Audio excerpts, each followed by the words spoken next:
O barrio de Santa Marta non pode máis. Os veciños levan tempo queixándose disto. Mochileiros traficando con estupefacientes na rúa a plena luz do día, toxicómanos drogándose en calquera punto do barrio e xiringas tiradas en cada esquina. Din que o seu barrio é un supermercado da droga. No termómetro falamos cun veciño que nos contaba a súa experiencia, pero prefería non dar a cara por medo.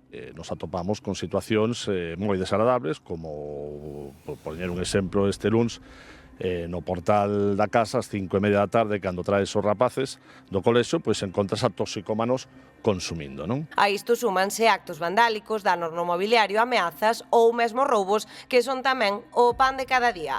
Así nos lo contaba Geli, propietaria dunha peixería que sufriu 2 roubos en apenas 72 horas.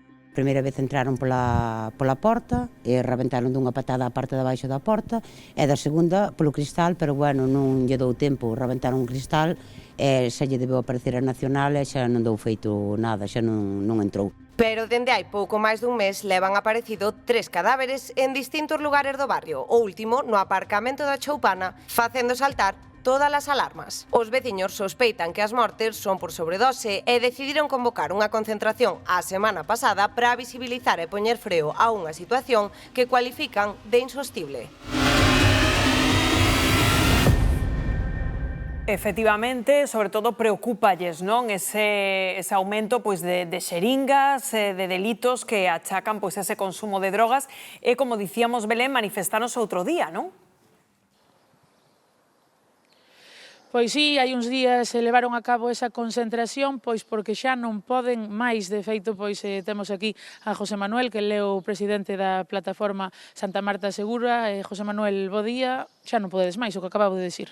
Bos días, bueno, é que sempre os mesmos problemas desde ano e medio, sin solución, e lóxicamente, claro, todos os días con novas incidencias, pois claro, que é un pouco cansino, esa desesperante, sí.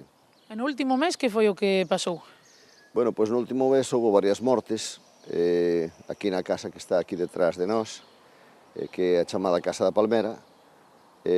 Houve a morte dun drogodependente a finales de maio, e despois, no día seguinte, houve outro na rampa do clínico, que tamén parece que saleu daqui da Casa da Palmera, parece que o levaron para alí.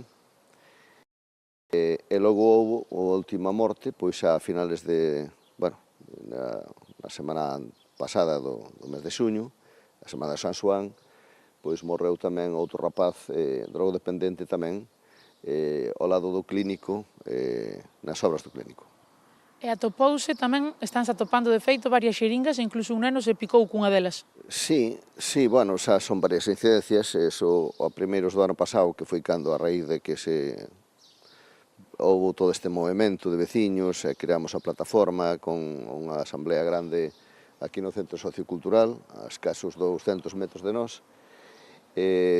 Lóxicamente foron por problemas de xeringas nos parques infantís, logo, bueno, pois defecacións, problemas nos bares, roubos, intimidacións, violencia, trapicheo de droga na calle, bueno, todo isto que foi derivando todo este ano.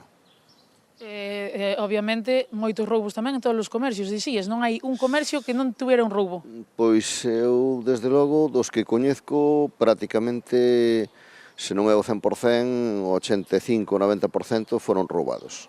Varios bares, negocios, xa non che digo nada, en garaxes, en coches, bueno, despois tamén deterioro por maltrato digamos, no mobiliario público e incluso privado, o sea, problemas de toda índole, sí.